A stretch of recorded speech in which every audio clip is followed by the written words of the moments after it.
예루살렘 교회에 큰 박해가 있었습니다. 그래서 대부분 사람들이 도망을 쳤죠. 예루살렘을 떠났습니다. 자의가 아닌 타의로 이루어진 일입니다. 기도하는 가운데 계획적으로 준비하고 일어난 일이 아니죠. 계획에 전혀 없었고 갑자기 닥친 일이고, 그리고 어떻게 보면 굉장히 부당한 일이고 억울한 일이었습니다. 그래서 이렇게 자기들이 기도하고 생긴 일이 아니기 때문에 이건 하나님의 일이 아니다라고 생각하는 사람도 간혹 있을 수 있습니다. 그렇지만 이 모든 불의한 일, 그것을 뛰어넘어서 하나님이 역사하고 계십니다. 아멘. 하나님은 우리가 겪는 모든 불의하고 악한 일까지도 다 합력해서 선을 만들어 가시는 그런 분이십니다. 하나님의 섭리가 더 큽니다. 하나님은 보이지 않는 곳에서 모든 것을 조율하고 계셨습니다. 그래서 불의한 일을 당한다고, 억울한 일을 당한다고 갑자기 준비되지 않았는데 왜 이런 일이 나에게 벌어지냐고 너무 억울해하거나 안타까워하지 마십시오. 계획된 일이 아니라고 무관심하거나 무시하지도 마십시오. 이 모든 것 위에 하나님이 계십니다. 아멘. 하나님 역사의 주관자 되십니다. 역사라고 하는 것이 모든 것이 다 준비되어서 되는 것들이 아니죠. 동서독에 그 분리된 것들이 하나가 된 것도 우연찮게 벌어진 거죠. 계획대로 이루어진 게 아닙니다. 도망친 수많은 사람들이 있었습니다. 박해를 피해서 떠났던 그 수많은 사람들 중에 빌립도 있었습니다. 그리고 빌립이 선택한 곳은 사마리아입니다. 여기서 나오는 질문이 있겠죠? 왜 성경에는 빌립 이야기가 실렸을까? 왜 사마리아일까? 라고 하는 질문이 됩니다. 중요도 순에서 따져보면은 사도들, 그 다음에 7 집사들이겠죠. 그런데 사도들은 우리가 앞전에서 봤듯이 예루살렘을 떠나지 않았다고 합니다. 그러면 그 다음 인물이 7 집사이겠죠. 그리고 사도행전의 7 집사를 소개하는 장면에 보면은 스데반 다음에 빌립 집사를 소개하고 있습니다. 그만큼 중요도 순에서 스데반 집사 이외에 두 번째로 핵심 인물이 아니었겠나 생각할 수도 있겠죠.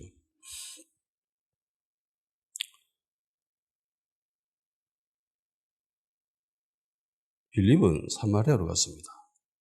어떤 사람들은 빌립이 헬라계 유대인이다라고 이야기를 합니다.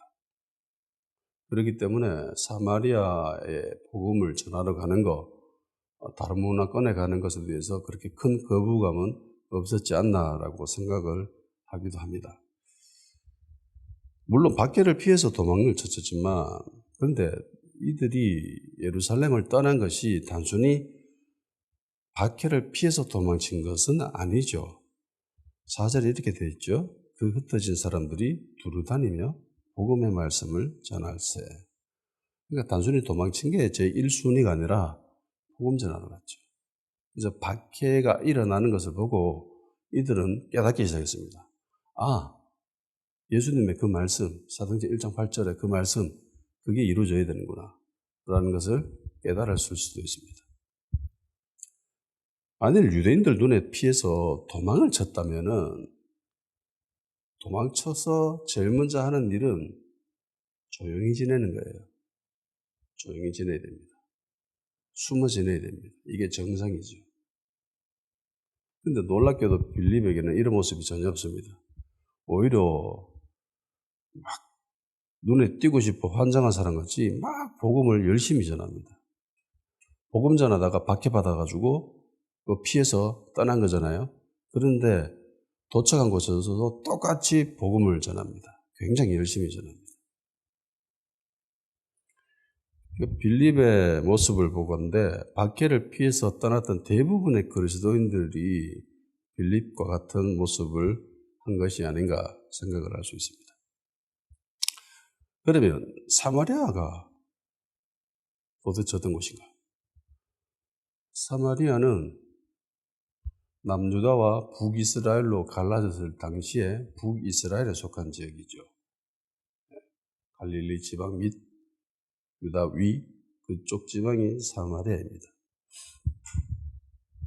그리고 여기에 살고 있는 사람들을 사마리아인이라고 이야기합니다.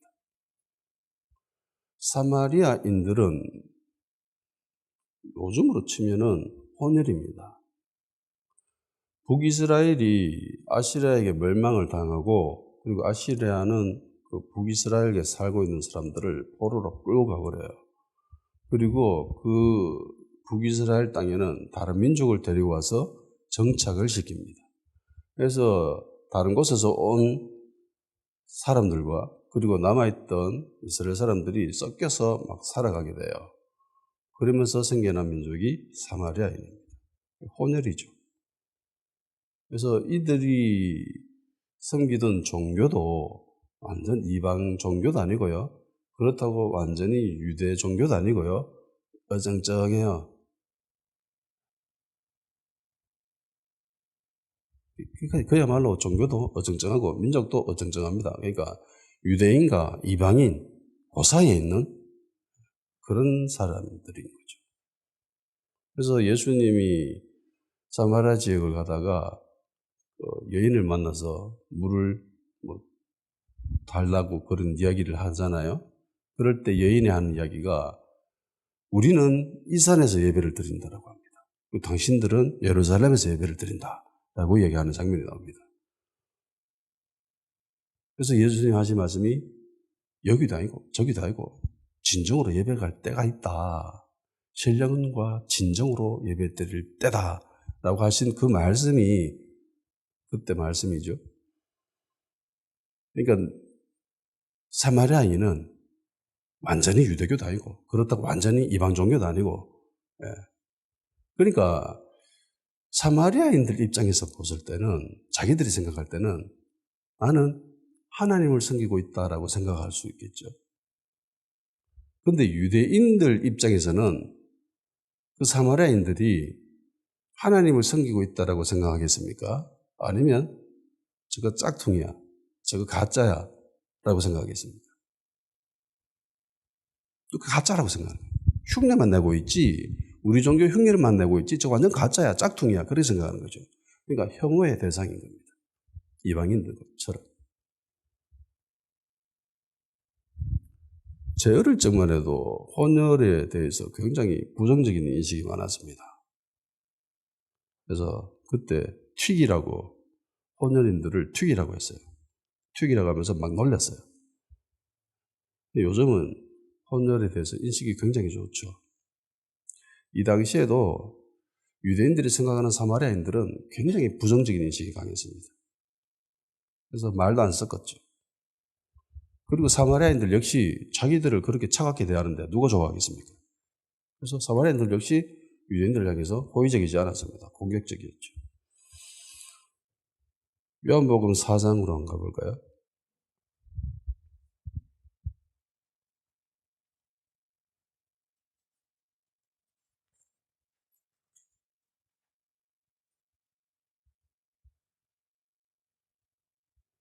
삼 절에서 9절 말씀을 보겠습니다. 3절에서 9절 시작.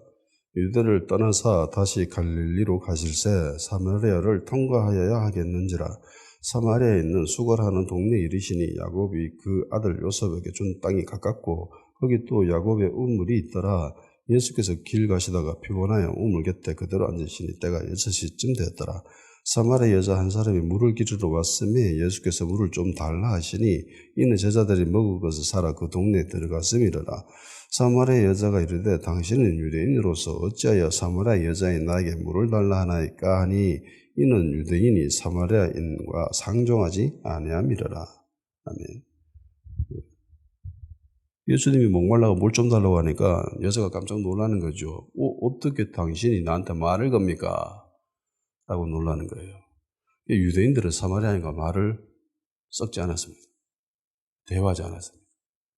관계를 갖지 않았습니다.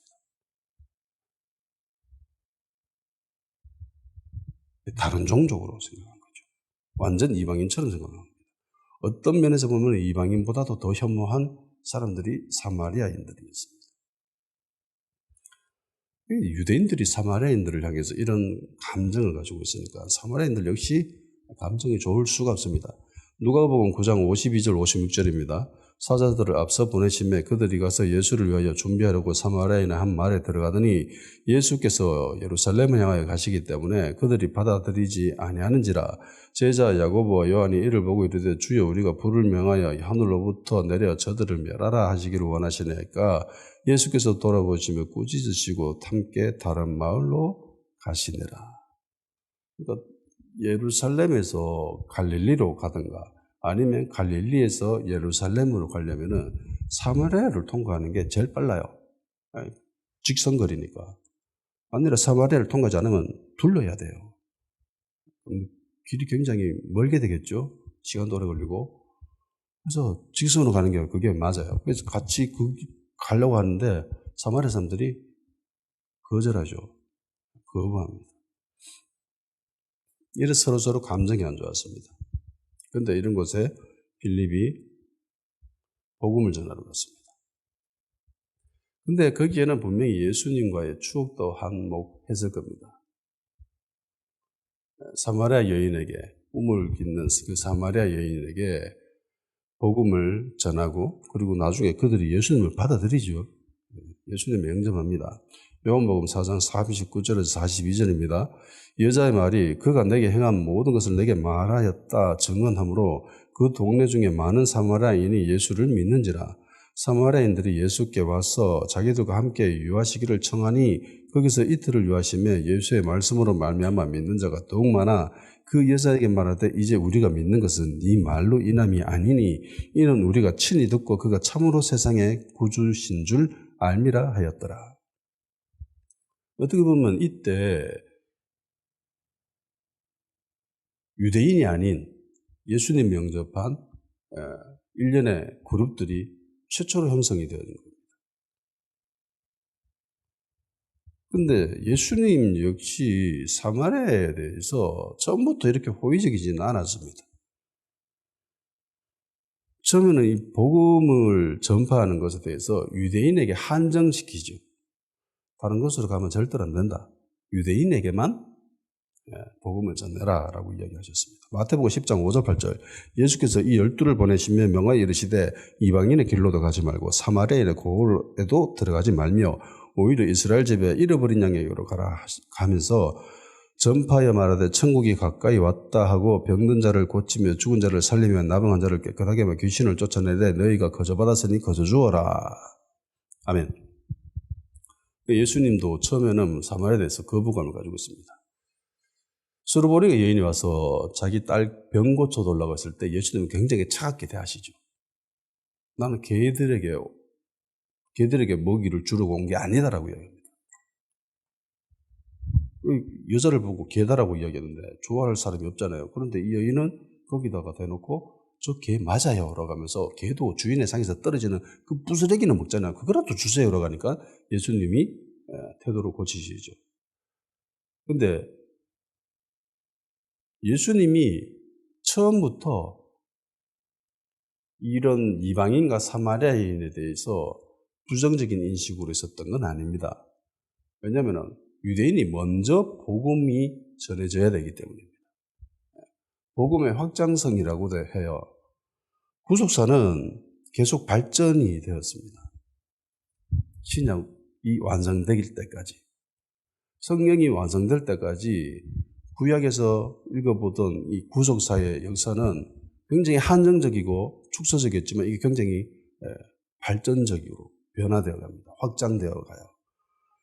그리고 예수님도 복음을 전할 때 원칙을 제시하잖아요. 예루살렘과 온 유대와 사마리아와 그리고 땅끝까지입니다. 그런 순서를 지키라는 거죠. 예루살렘에 복음 전하지 말고 바로 온 유대, 사마리아, 갈릴리나 저 유대정이나 그런 데 가지 말고 먼저 예루살렘에 복음을 전하고 그 다음에 유다인한테 가고 그 다음에 사마리아한테 가고 그리고 이방인에게 가라. 그래서 복음이 점점 확장되어져 갑니다. 이게 하나님의 계획이었습니다. 예수님도 이것을 아셨기 때문에 처음에는 복음이 사마리아에게 전해지는 것에 대해서 거부감을 가지신 거죠.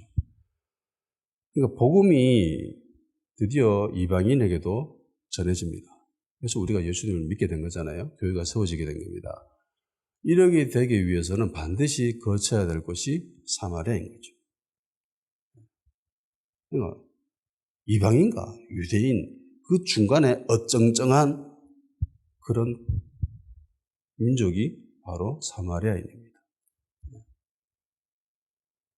모든 것에는 순서가 있는 거죠. 사마리아는 유대인도 아니고 이방인도 아니고 그 중간 어디쯤입니다. 반말이죠. 그래서 복음이 이방인에게 전해지기 위해서 이 가교 역할, 교랑 역할을 한 것이 바로 사마리아인입니다. 만일에 내 생각에요. 사마리아에 빌립이 아닌 다른 사람이 복음을 전하러 갔다라고 하면은 성경은 빌립이 아니라 그 사람의 이야기가 적혀 있을 겁니다.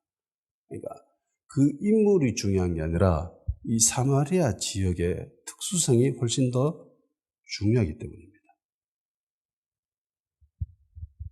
그래서 이곳에 서로 관계가 좋지 않고 서로 생각이 좀 적대적이고 공격적인 사람들이었음에도 불구하고 빌립은 이곳에 예수님의 복음을 전하러 갔습니다. 그리고 하나님의 말씀이 이루어지지요. 이러보건대 교회를 향한 박해와 핍박이 무조건 교회를 힘들게 하고 피해만 주는 것은 아닙니다. 오히려 교회를 정화시키는 역할을 할 때가 훨씬 더 많아요. 이 사건으로 보면 복음이 우선 확장되어져 가지고 박해가 일어나지 않았으면 복음이 확장되지 않았을 겁니다. 말씀이 이루어지지 않았을 겁니다. 온 유대와 사마리아 땅끝까지 가라고 하신 그 말씀이 이루어지지 않고 그대로 있었을 거예요. 그런데 박해 때문에 퍼지게 되었습니다.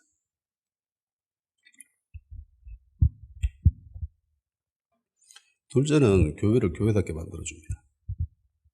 초대교회 성도들이 굉장히 많았습니다. 베드로의 두 번의 설교를 통해서 수천 명의 사람들이 예수님을 믿게 되죠.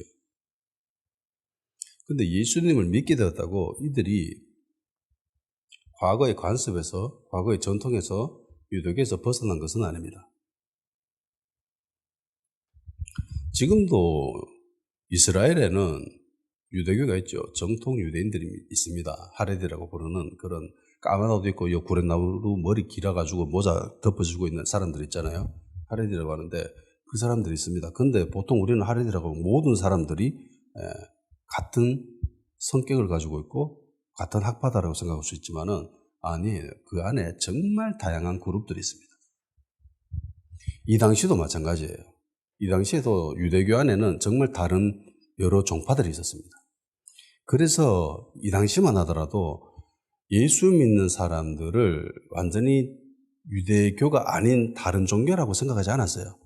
유대교 중에 그냥 한 분파 정도로 받아들이고 있었습니다. 그런데 그렇게 믿고 있었던데 그런 유대교를 또 핍박을 당하게 되죠.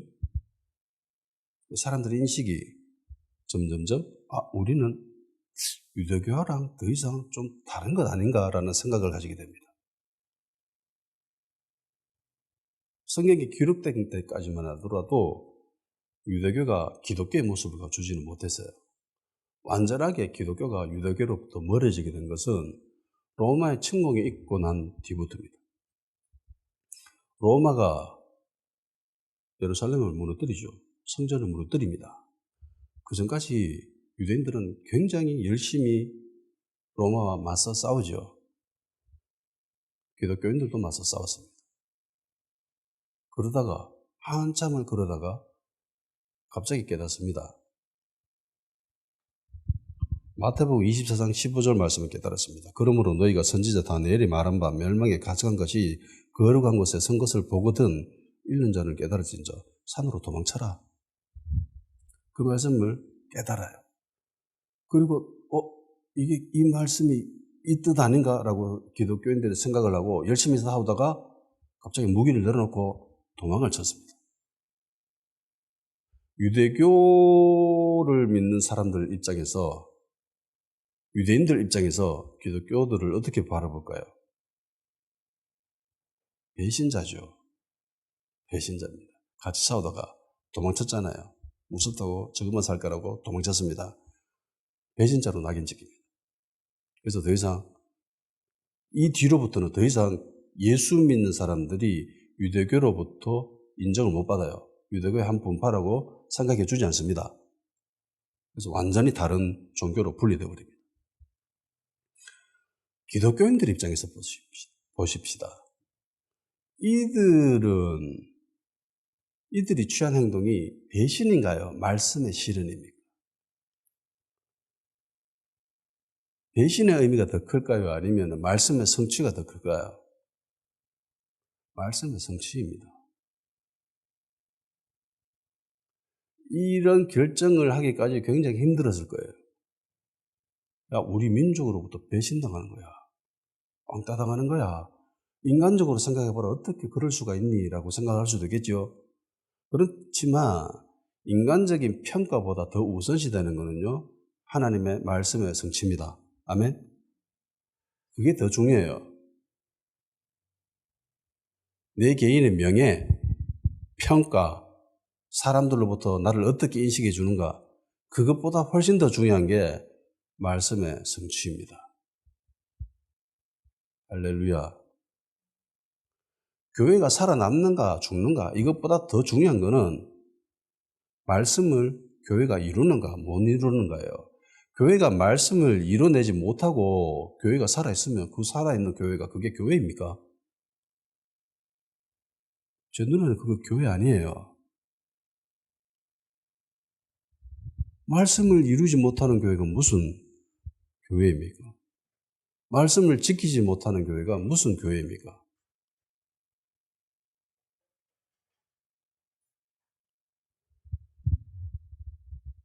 박해를 통해서, 수치를 통해서 결국은 유대교와 기독교는 분리됩니다. 아직까지 이 사람들은 이전의 관습과 전통과 율법에서 벗어나지 못하고 있습니다. 특히 할례. 그래서 바울이 전도할 때마다 예루살렘에서 끊임없이 바울을 쫓아오는 사람들이 있습니다. 할례파 유대인들. 야, 예수 믿는 것도 중요하지만 할례 안 받으면 그거 안 돼. 라고 하면서 끊임없이 쫓아와서 괴롭히던 사람들.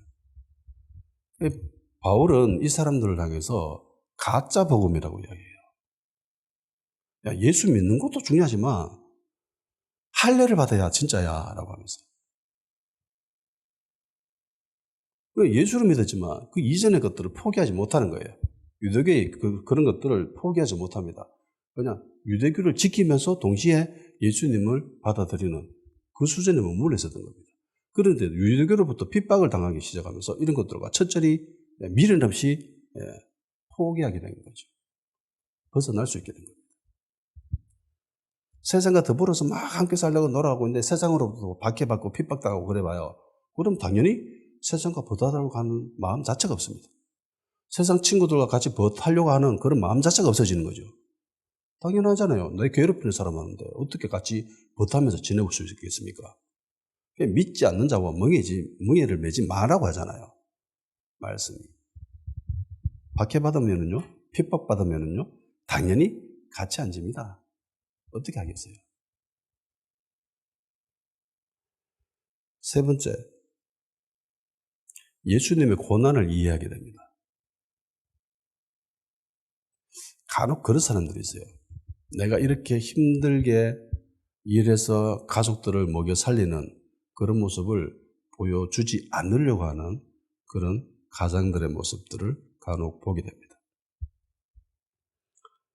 내 자식에게 혹은 내 아내에게 내가 얼마나 힘들게 일하면서 돈을 버는지 그 모습을 보여주지 않으려고 하는 사람들이 간혹 있습니다. 그 모습을 보지 못한 아내 그리고 자녀들은 아버지에 대해서 어떤 생각을 할까요? 남편에 대해서 어떤 생각을 할까요? 예전 영상에 인터넷에 떠도는 영상 중에 한 영상을 봤습니다. 굉장히 감동이 있었던 영상인데 남편이 바깥에서 나가서 정말 힘들게 일하는 장면들을 영상을 촬영을 해요. 온몸이 땀으로 범벅되고 막 기름 묻고 때 묻고 막 그런 모습을 촬영을 해서 그리고 가족에게 보여줬습니다. 그 모습을 보고 다 울더라고요. 아내와 아이들이 울어요. 그리고 일하는 현장에 몰래 찾아가서 마주하겠습니다. 그러니까 아내가 막 울면서 남편 찾아가서 막 안으려고 하는 거예요. 근데 이 남편은 자기가 다 떼먹고 막 땀이고 막 엉망 너무 더러우니까 막 못 오게 막 이렇게 멀찌감치 자기를 밀치는 그런 모습을 보여주더라고요. 아내가 그런 소리를 해요. 난 정말 이렇게 힘들게 일하는 줄 몰랐다. 정말 이렇게 힘들게 돈 벌어오는 줄 몰랐다. 그 모습을 보고 난 이후의 관계는 이전과 다르죠. 다릅니다. 자기는 정말 편안하고 안락하게 살고 있었는데 남편은 정말 힘들게 돈을 벌고 오고 있었거든요. 그런 것들을 이해하는 것과 이해하지 못하는 것은 천지 차이입니다. 예수님 십자가도 마찬가지예요. 예수님 믿고 구원받았습니다. 영생을 얻었죠. 이제 천국 갑니다. 예수 믿고 살아가는데 정말 기쁘고 행복합니다.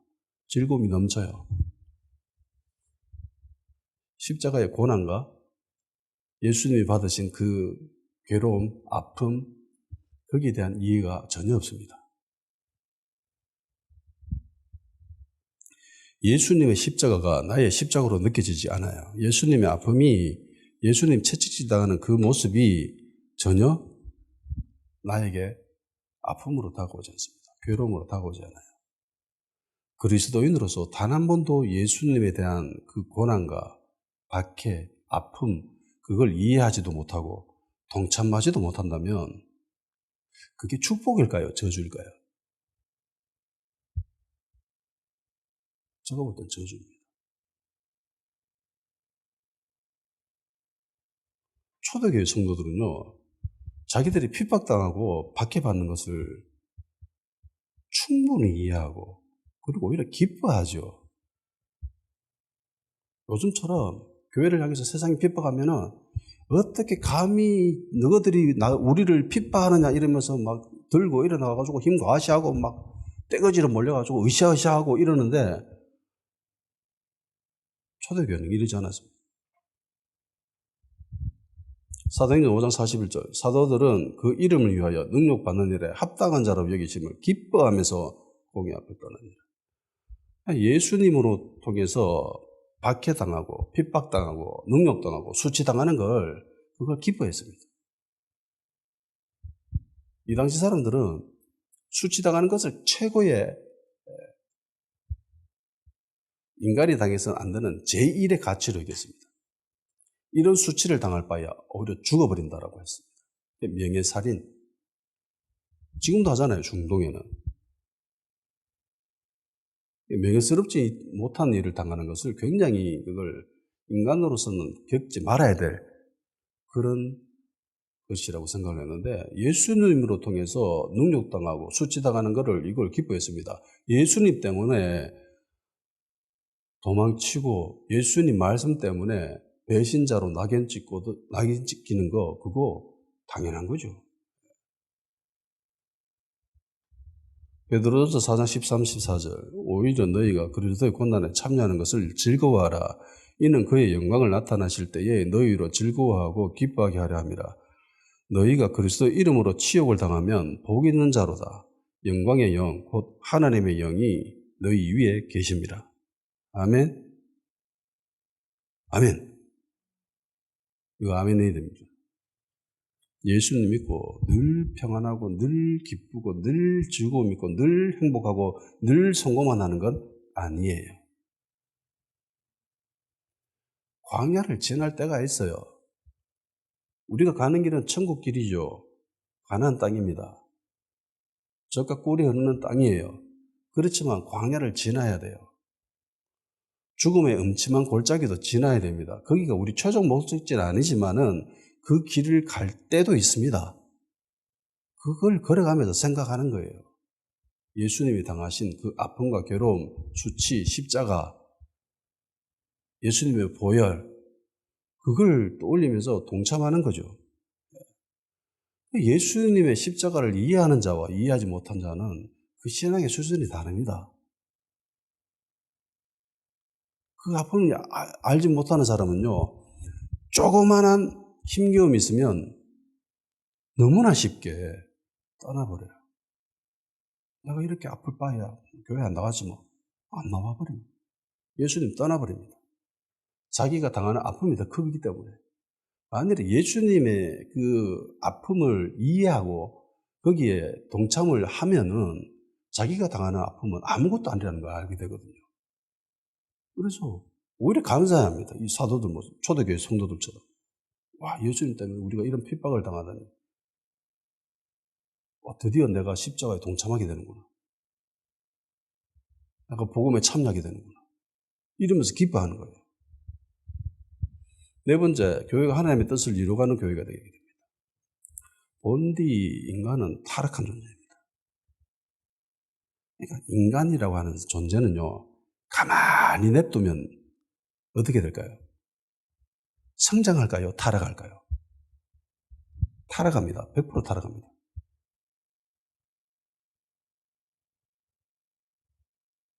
돈 내고 대학교 가가지고 수업을 듣죠. 그죠? 그것도 돈이 요즘 무지하게 비싸요. 1년에 1,000만 원은 기본이죠. 몇 천만 원 다는 교회도 있습니다. 1년에. 그래 비싼 수업을 주고, 수업비를 주고 수업을 하는데, 방학도 굉장히 길죠, 대학교는. 그러니까, 시간으로 따지면 하루에 그 수업비가 엄청나게 비싸요. 근데 학생들을 가만히 냅둬봐요. 공부할까요? 아니면 놀러 갈까요? 놀러 갑니다. 그 비싼 수업비를 내고 놀러 가는 걸 오히려 더 즐거워해요. 오늘은 일이 있어서 휴학합니다라고 하면은 굉장히 기뻐하죠. 논리적으로 보면 그건 미친 짓입니다. 논리적으로 보면 그렇잖아요. 아니, 하루에 몇십만 원씩 들어가면서 공부를 하는데 휴가 간대. 그러면 따져야 되잖아요. 아니, 내가 돈을 이렇게 비싸주고 지금 하는데 왜 그렇게 하냐고. 만일에 물건을 샀는데 이런 취급을 당하면은 대두고 난리 날 거예요. 근데 희한하죠? 오히려 기뻐합니다. 왜? 인간은 본디 타락했기 때문에. 가만히 냅두면은 인간은 타락합니다. 땅을 경작하지 않으면, 그러니까 땅을 가만히 냅두면 곡식이 잘 자랄까요? 잡초가 잘 자랄까요?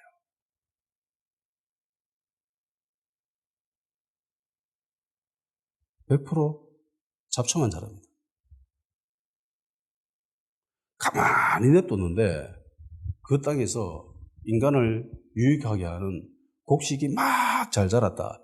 절대로 그런 일은 없습니다. 인간에게 전혀 별로 도움이 되지 않는 잡초만 무성하게 자라죠. 왜? 인간이 죄를 지어서 동일하게 땅도 저주받았거든요.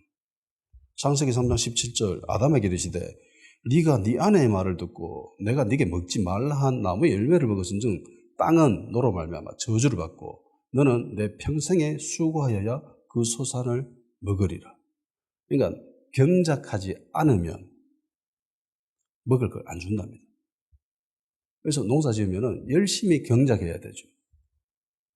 가만히 냅두면요, 땅은 저주받은 존재이기 때문에 인간으로 말미암아, 인간이 죄를 지음으로 말미암아 이 땅에 통치자였던 인간이 죄로 인해서 타락했습니다. 그래서 그 대상 역시 땅도 역시 타락한 거예요. 그래서 잡초만 무성하게 자라요. 인간의 마음밭을 가만히 냅두면 어떻게 될까요?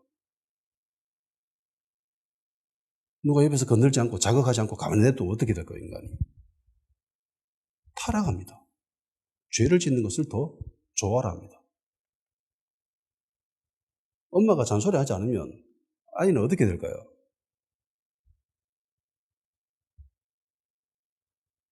예, 망칩니다. 예, 망쳐요. 예전 동양의 철학자들이 그런 것들 때문에 논쟁이 있었죠. 인간은 어떤 존재일까? 인간은 착한 존재일까? 인간은 악한 존재일까? 세계 철학자도 마찬가지입니다. 인간은 도대체 어떤 존재일까? 인간은 태어나면서 선한 존재일까? 아니면 악한 존재일까? 성악설, 성선설 이렇게 이야기하잖아요. 중간에 어떤 사람은 아무것도 아닌 백지 존재다, 백지 같은 존재다라고도 이야기했지만 기독교는 인간을 선악설로 받아들여야 됩니다. 하나님이 계획하셨던 것은 성선설이지만 죄로 말미암아 그 이후에 태어난 모든 인간들은 원죄를 지니고 있죠. 타락한 존재입니다. 인간의 그 마음밭도 경작하지 않으면요 늘 잡초가 일어나요. 잡초가 나옵니다. 요즘 부모들 애들을 향해서 잔소리하지 않죠. 뭐라 하지 않습니다. 남에게 피해를 끼치고 남 가게에 가서 어떤 행패를 부려도 뭐라 하지 않고 가만히 냅두죠. 그래서 심지어 그것을 향해서 맘충이라고 하는 그런 혐오적인 단어까지 생겼는데 뭐라 해야 됩니다. 부모가. 안 그러면 그 아이는 망쳐요. 잠언 13장 24절 매를 아끼는 자는 그 자식을 미워함이라 자식을 사랑하는 자는 근실히 징계하느니라.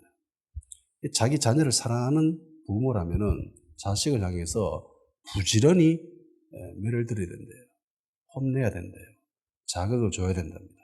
훈계해야 된답니다. 잠언 22장 15절 아이의 마음에는 미련한 것이 얽혀서나 징계하는 채찍이 이를 멀리 쫓아내리라. 아이 마음에 미련한 것이 있대요. 어리석은 것들이 있대요.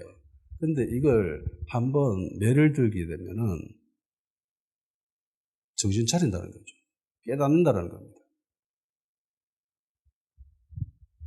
요즘 유튜브 보다가 재미난 걸 봤습니다. 개그맨 장도연이 있죠. 굉장히 키 큰 애. 예전에 지하철을 타고 많이 다녔다는데 지하철 앉아가지고 있으면 다리가 기니까 자기도 모르게 다리를 이렇게 쭉 뻗었대요.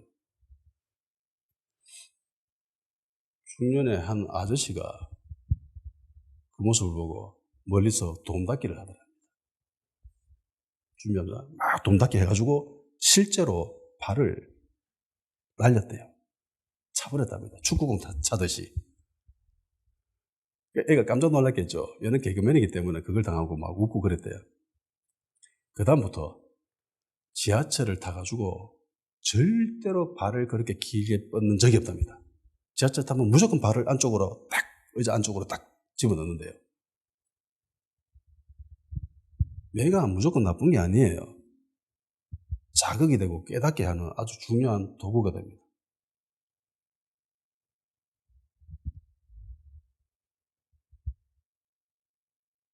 잠언 15장 32절 33절 훈계받기를 싫어하는 자는 자기의 영혼을 경히 여깁니다. 견책을 달게 받는 자는 지식을 얻느니라. 여호와를 경외하는 것은 지혜와 훈계라. 겸손은 존귀의 앞잡이니라. 아멘.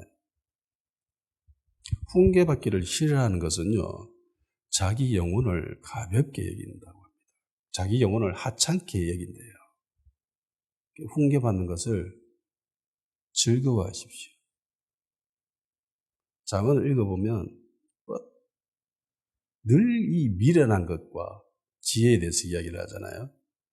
지혜 있는 자는 훈계받기를 기뻐하는 자고 미련하고 어리석은 자는 훈계 안 받습니다.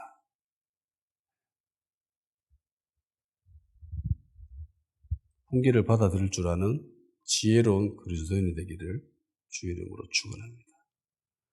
율법에 보면은 사람들을 향해서 하나님이 이거 해라 라는 말보다 이거 하지 마라 라는 말씀이 더 많지요. 훨씬 더 많습니다. 이게 인간이 타락했다라는 모습이죠. 교회가 아무런 자극 없이, 어려움 없이, 고난이나 핍박 없이 모든 것이 잘 되고 있다면은 이거 불행일까요? 행복일까요?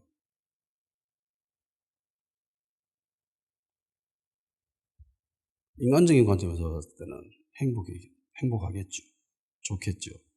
그런데요, 이걸 타락하고 있는 과정이다라고 볼 수도 있겠죠. 내 개인의 신앙이 아무런 어려움 없이 모든 것이 잘 되고 있다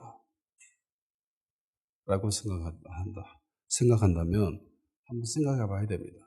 내가 지금 타락하고 있지는 않은가? 백방 타락하고 있을 확률이 높습니다. 신앙생활이 도대체 뭘까요? 예수님 믿고 살아가는 것이 도대체 뭘까요?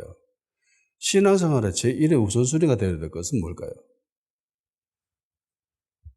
개인의 행복일까요? 성공? 명예? 평안? 잘 사는 거? 이 땅에서 잘 먹고 잘 살고 돈 많이 버는 거? 이게 예수님이 믿는 목적일까요? 아니면 말씀의 성취입니까?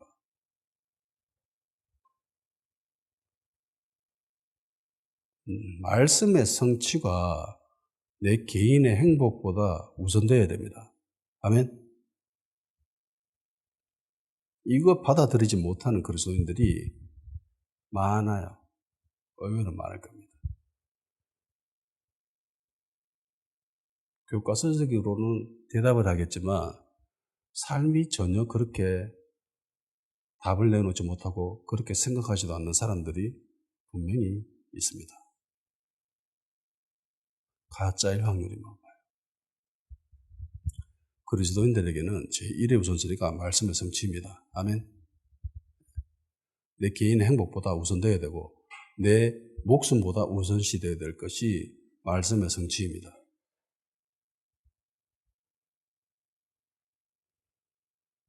교회에 불어닥친 큰 박해로 인해서 이런 순기능들이 일어나게 됩니다. 그래서 큰 박해, 초대교회는 유익이었죠. 유익이 되었습니다. 이로 인해서 어떤 사람은 죽고 감옥에 갇히고 채찍질 당하기도 했지만 이 모든 것이 말씀의 성취이죠. 말씀의 성취 가운데 내가 있다는 것은 내가 하나님의 나라를 이루어가고 있다는 뜻이에요. 얼마나 복된 일입니까? 사마리아와 유대인은 불편한 관계죠. 좋은 관계가 아닙니다. 근데 빌립은 꺼림없이 그곳에 가서 복음을 전했습니다. 예수님을 증거했습니다. 그리고 그곳에서 굉장히 기이한 일들이 벌어집니다. 본문 5절에서 8절입니다.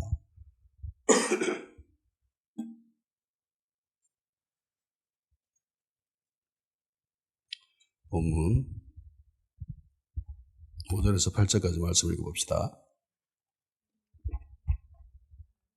그리스도의 백성의 전파니 무리가 빌립의 말도 듣고 행하는 표적도 보고 한 마음으로 그가 하는 말을 따르더라.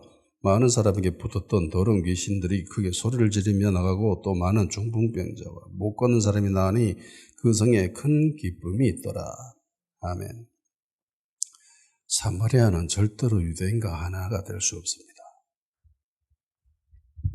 물과 기름처럼 이들이 하나가 된다는 것은 인간적으로 불가능해요.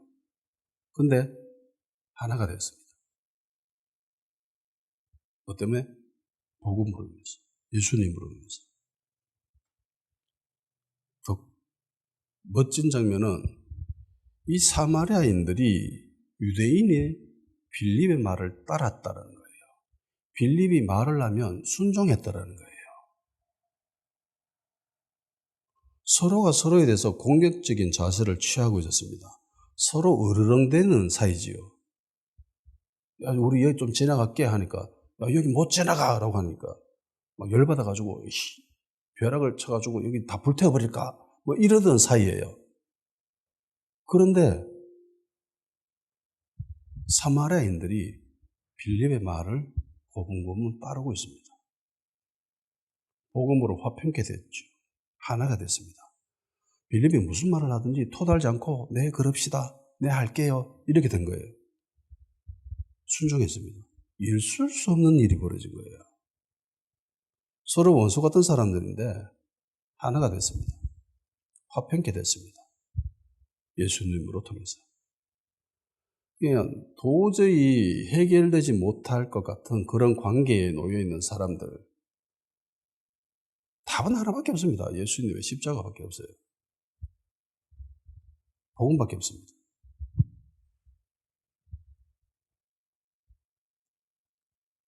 대한민국 교회에 내가 볼 때 제일 큰 문제들 가운데 하나는 정치적인 거예요.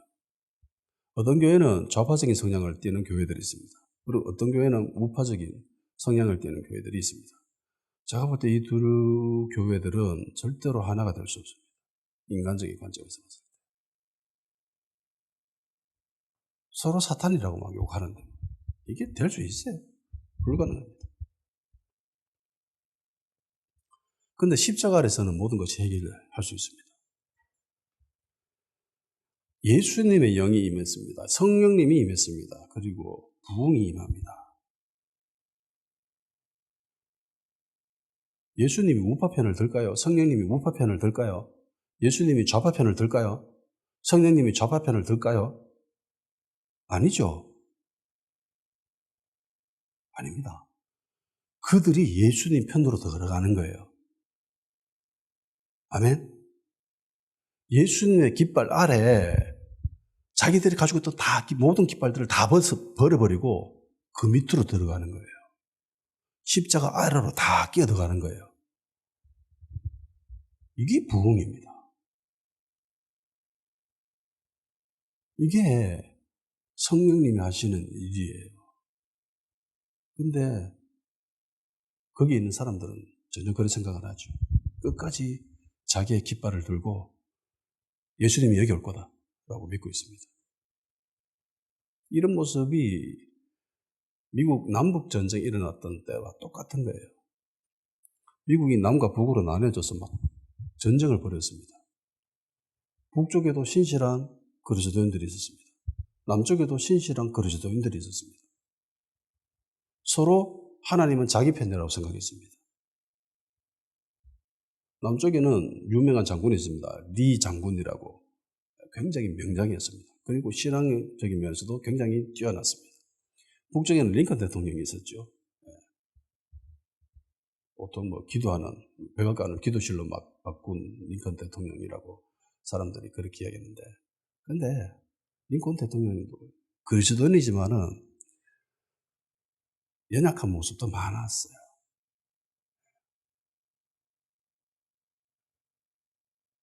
많았습니다. 제가 볼 때 단순 비교했을 때 오히려 리 장군이 신앙적인 모습이 기독교적인 모습이 더 뛰어났어요. 근데 모든 사람들이 다 링컨을 더 위대한 인물로 지켜 올리죠. 아내를 위해서 백악관에 강령술사, 지금 우리 치면은 무당이겠죠? 그걸 불려서 구단 사람이에요, 링컨이. 신앙적인 면도 물론 뛰어난 면이 있었습니다. 근데 장단점이 연약한 부분도 있었어요. 다윗도 뛰어난 사람이죠. 근데 연약한 부분이 있었잖아요. 간음했던 사건도 있고. 그러니까 그런 점도 다 동일하게 봐야 됩니다. 북쪽에서도 남쪽에서도 서로 자기들이 하나님의 편에 있다고 그렇게 이야기하는 거예요. 그런데 하나님, 성령님이 임하면, 예수님의 영이 임하면 남과 북이 그 밑으로 들어가는 거죠. 이게 성령님이 하시는 일입니다. 화평케 하는 거죠. 모든 관계가 어려운 사람들이 그 회의 테이블을 십자가 아래에서 진행하면은 해결되지 못할 것이 없을 겁니다. 에베소서 2장 14절 18절까지 말씀입니다. 그는 우리의 화평이신지라 둘로 하나를 만드사 원수된 것 곧 중간에 막힌 담을 자기 육체로 허시고 법조문으로 된 계명의 율법을 폐하셨으니 이는 이 둘로 자기 안에서 한 새 사람을 지어 화평하게 하시고 또 십자가로 이들을 한 몸으로 하나님과 화평하게 하려 하심이라. 원수된 것을 십자가로 소멸하시고 또 오셔서 먼 데 있는 너에게 평안을 정하시고 가까운 데 있는 자에게 평안을 전하셨으니 이는 그로 말미암아 우리들이 한 성령 안에서 아버지께 나아감을 얻게 하려 하심이라. 골로새서 1장 20절 그의 십자가의 피로 화평을 이루사 만물 곧 땅에 있는 것들이나 하늘에 있는 것들이 그로 말미암아 자기와 화목하게 되기를 기뻐하심이라. 예수님은 화평케 하시는 분입니다. 화평하게 하시는 분. 내가 아직 사람들과 관계가 껄끄럽고 힘들고 그렇다. 주님께 도움을 구하십시오. 주님의 화평이 나에게도 이루어지게 하여 주시옵소서. 빌립 집사가 복음을 전했습니다. 그리고 더불어 표적과 기사가 나타나죠. 병자들이 치유받았습니다. 눈먼 자들이 보게 되고 안전병이들이 일어났습니다. 귀신들이 떠나갔어요. 엄청난 자유와 기쁨이 그 성에 가득 찼습니다. 복음에는 사람을 자유케 하는 힘이 있습니다. 능력이 있습니다. 두 가지가 있죠. 육적인 영역이 있고 영적인 영역이 있습니다. 육적으로 고통받는 것들이 자유케 됩니다.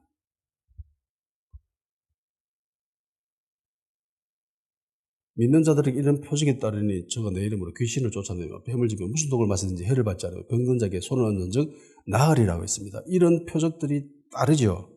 일어납니다. 예수님이 누가복음 4장 18절에서 말씀하셨듯이 주의 성령이 내게 임하실 때 이런 자유케 되는 일들이 일어날 것이라고 하셨습니다. 그래서 사마리아에 있는 사람들에게도 이런 일들이 일어났습니다. 자기들을 얽매이고 괴롭히고 누르고 있었던 그 모든 것들로부터 자유케 되었죠. 병에서 자유케 되고 귀신들로부터 자유케 되는 그런 놀라운 일들이 일어났습니다. 얼마나 기뻤을까요? 지금도 불치병에 걸린 사람들이 이 병을 치유하려고 자기가 가진 전 재산을 쏟아부으면서도 자기 걸려있는 이 불치병을 해결하려고 합니다. 평생을 돈을 모으려고 발악을 했지만 죽을 병에 걸리니까 내가 목숨처럼 소중하게 여겼던 이 돈이 아무짝에도 쓸모없다는 걸 깨닫게 되거든요. 그래서 돈이 얼마가 들든 좋습니다. 이 병만 낫게 해주십시오라고 매달리는 사람들이 많습니다. 이런 사람들이 예수님을 그저 받아들였는데 예수님을 영접했는데 이런 일들이 일어났어요. 병이 나아버렸습니다. 그리고 귀신들이 떠나갔습니다. 얼마나 기쁘겠습니까?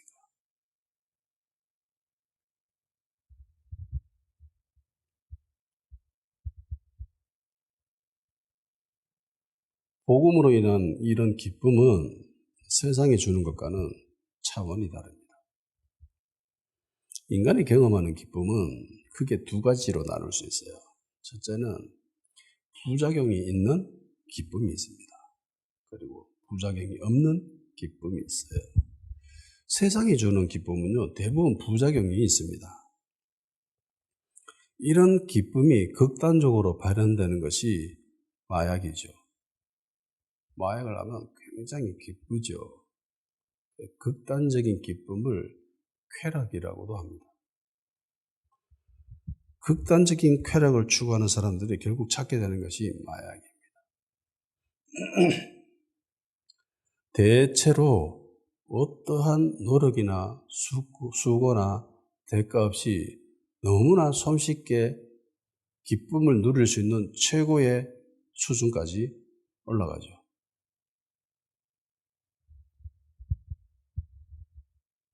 기쁨을 맛보고 그 뒤 엄청난 부작용이 옵니다. 근데 복음으로 인한 기쁨은 부작용이 없어요. 사마리아에 있는 사람들은 두 가지 기쁨을 맛봤습니다. 첫째는 이런 육적인 기쁨을 맛봤어요. 병에서 낫고 귀신이 떠나가고 자기를 괴롭히던 그 모든 것들로부터 벗어나게 되는, 자유를 경험하게 되는 그런 기쁨을 경험하게 됩니다. 육적인 감각에서 이루어지죠. 두 번째 기쁨이 있습니다. 영적인 기쁨이에요. 하나님의 자녀가 되었다라는 기쁨입니다.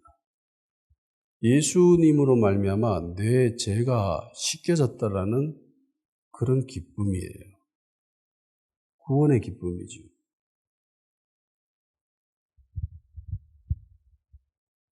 사도들이 복음을 전하고 제자들이 복음을 전했을 때에 표적이 따라와서 말씀을 확실히 증거했다는 겁니다. 단순히 병에서 치유받고 귀신이 떠나가고 이것을 주 목적이 되어서는 안 됩니다. 이것은 한 가지를 바라보게 만드는 거예요. 영적인 기쁨. 이로 말미암아 네가 하나님의 자녀가 됐다라는 것을 받아들여라. 이로 말미암아 내가 구원받았다라는 확실한 증거를 보여주노라. 세상에서 다 손났습니다. 병원에서도 손났습니다. 당신 못 삽니다. 길어야 3개월입니다. 라고 했는데 예수님 믿고 나아버렸어요. 우선 자기가 병에서 치유받았다는 기쁨이 있겠죠. 이제 살 수 있구나. 그런데 그 뒤에 더 엄청난 기쁨이 찾아옵니다. 그게 뭐냐? 예수님이 내 죄를 씻었다는 게 진짜구나. 내가 하나님의 자녀가 됐다는 게 이게 진짜야. 내가 천국 백성, 하나님의 백성이 됐다는 것이 이게 너무나 확실하게 다가옵니다. 증거가 아주 뚜렷하게 다가와요. 헤아릴 수 없는 그런 영적인 기쁨이 그 사람을 휩습니다. 이런 영적인 기쁨에 크게 도취되어 있는 사람들은요, 세상이 감당할 수가 없습니다. 그런 사람들은 세상이 감당할 수가 없어요. 성경에는 이런 영적인 기쁨을 맛본 많은 믿음의 선배들이 흔적을 남겨놨습니다. 시편 35장 9절 내 영혼이 여호와를 즐거워하며 그의 구원을 기뻐하리로다. 누가복음 2장 10절 천사가 이르되 무서워하지 말라 보라 내가 온 백성에게 미칠 큰 기쁨의 소식을 너에게 전하노라. 베드로전서 1장 8절 9절 예수를 너희가 보지 못하였으나 사랑하는도다. 이제는 보지 못하나 믿고 말할 수 없는 영광의 즐거움으로 기뻐하니 믿음의 결국 곧 영혼의 구원을 받음이라. 아멘. 진정한 기쁨이 예수님 안에 있습니다. 세상에 주는 기쁨은요, 찰나의 기쁨이고 부작용이 있습니다. 그 부작용이 너무나 심해서 그 사람의 인생을 망치기도 합니다. 그런 기쁨을 추구하지 마십시오. 그 기쁨을 따라가려고 하지 마십시오. 호기심도 가지지 마십시오. 인간으로서는 도저히 하나 될 수 없는 것도 예수님 안에서 십자가 아래서는 다 해결될 수 있습니다. 복음의 능력이 나타나서 사람들이 그 권능에 굴복하게 됩니다. 자존심이 강한 사람이라 할지라도 예수님의 십자가 아래서는 다 무너집니다. 자기가 들고 있는 깃발이 정말 아름답고 멋지고 위대해 보일지라도 예수님의 십자가 아래서는 그 모든 깃발이 부질없다는 것을 깨닫게 됩니다. 십자가 아래로 갑시다. 그리고 예수님의 고난에 동참하시고요. 그리고 예수님 안에 참된 기쁨, 진정한 기쁨이 있다는 것을 발견하게 되기를 주의 이름으로 축원합니다. 기도하는 시간 가지도록 합시다. 개인의 행복보다 말씀의 성취가 내 안에 더 큰 기준이 되게 하시고 그것이 나의 기쁨이 되게 하여 주시옵소서. 세상에 주는 기쁨에 현혹되지 않게 하시고 내 안에 구원의 기쁨, 예수님이 주시는 기쁨, 영적인 기쁨으로 충만케 하여 주시옵소서. 그 기쁨이 내 안에 있게 하시고 그것을 누릴 수 있는 성도가 되게 주시옵소서.